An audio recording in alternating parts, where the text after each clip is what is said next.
ఈరోజు నేను మా ఇంటి పెరట్లో ఉన్నాను.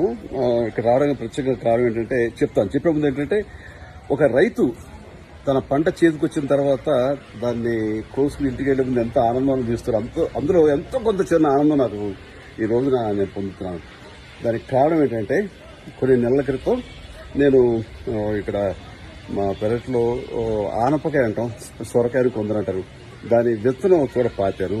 అది పెద్ద పాదయ్యి ఈ రోజున 2 ఆనపకాయలు కాస్తుంది.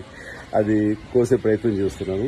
సో ఇవి ఆనపకాయలు, వీటిని కోసి అయ్యా లవ్లీ అది నైస్ ఫీలింగ్.